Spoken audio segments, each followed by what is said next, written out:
কাঁচা আম দিয়ে আচার তৈরি করতে চাইলে এই আচারটা তৈরি করে দেখতে পারেন। এই আচারটা তৈরি করতে কোনো রকমের তেল লাগবে না, বাড়তি কোনো মশলা লাগবে না, রোদে দেওয়ার ঝামেলা ছাড়াই 1 বছরেরও বেশি সময় ধরে ভালো থাকবে। আসসালামু আলাইকুম everyone, welcome to Apsara's mini kitchen. কাঁচা আমের এই আচারটা এত সহজ করে তৈরি করার পরেও এটা খেতে এত বেশি মজা হয়েছে। আমার মনে হয় এই আচারটা খাওয়ার পর আপনারা অন্য যে কোনো আচারের স্বাদ ভুলে যাবেন। আজকের এই আচারটা তৈরি করার জন্য আমি এখানে নিয়েছি 1 কেজি কাঁচা আম। এই আচারটা তৈরি করার সময় চেষ্টা করবেন যে আমগুলো নিবেন সেই আমগুলো যেন পরিপক্ক হয়, মানে আমের আটি বা বিচিটা যেন শক্ত হয়, তাহলে এই আচারটা দেখতে অনেক বেশি সুন্দর হবে। সবগুলো আমকে আমি খুব ভালোভাবে ধুয়ে পরিষ্কার করে নিয়েছি। এরপর আমগুলোকে আমি একটু টিস্যু পেপার দিয়ে মুছে নিচ্ছি যেন আমের গায়ে কোনো এক্সট্রা পানি না থাকে।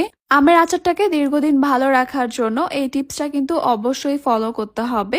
এবার এই আমগুলোকে আমি যেইভাবে আচার দিতে চাচ্ছি সেভাবে করে কেটে নিব। আমগুলোকে আমি গোল গোল চাকচাক করে কেটে নিব, একটু পাতলা করে কাটবো, খুব বেশি ভারী করব না, তবে আবার অনেক বেশি পাতলাও না। আমের স্লাইসগুলোর ভিতরে বীজটা আমি আলাদা করে ফেলে দিব। একটা আমের স্লাইস এখন আমি আপনাদেরকে দেখিয়ে দিচ্ছি, দেখতেই পাচ্ছেন খুব বেশি ভারী না আবার খুব বেশি পাতলাও না। ঠিক একইভাবে সবগুলো আমকে আমি কেটে নিব। কেটে নেওয়া আমের এই স্লাইসগুলোকে আমি একটা মিক্সিং বোলে নিয়ে নিচ্ছি। এখানে আমি 1 কেজি আম নিয়েছি আর এই 1 কেজি আমের জন্য আমি এখানে দিয়ে দিব 1 কাপ চিনি। আপনারা যদি মনে করেন 1 কাপ চিনিতে কম হয়ে যাবে তাহলে আপনারা চাইলে এখানে আরো হাফ কাপের মতো চিনি অ্যাড করতে পারেন। 1 চা চামচ দিয়ে দিচ্ছি লবণ, দিয়ে দিচ্ছি এখানে 1/4 কাপ সাদা সিরকা বা হোয়াইট ভিনেগার। এবারে সবকিছুকে আমি একসঙ্গে খুব ভালোভাবে মিশিয়ে নিচ্ছি। চিনি আর ভিনেগারের মিশ্রণের সঙ্গে এই আমের স্লাইসগুলোকে আমি প্রায় 1 ঘন্টার মতো ভিজিয়ে রাখবো।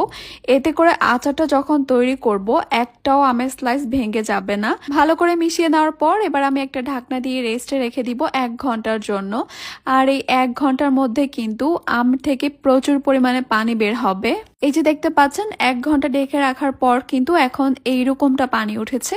এবার এই সবটুকু পানি সহ এই আচারের স্লাইসগুলোকে আমি একটা প্যানে নিয়ে নিব।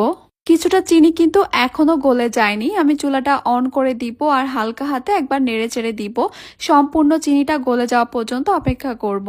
1 ঘন্টা ভিজিয়ে রাখার কারণে কিন্তু এই আমগুলো এখন অনেক বেশি নরম হয়ে গেছে। আমগুলো কিন্তু আস্তে আস্তে শক্ত হবে, তাই প্রথমেই কিন্তু অনেক বেশি জোরে সোরে নাড়াচাড়া করা যাবে না, বারবার একটু পরপর আলতো হাতে নেড়ে চেড়ে দিতে হবে।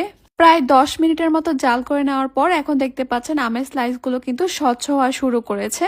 ঠিক এই অবস্থায় আমি এখানে দিব খুবই সামান্য লাল মরিচের গুঁড়া আর দিয়ে দিব সামান্য হলুদ গুঁড়া। এতে করে কালারটা কিন্তু বেশ ভালো আসবে।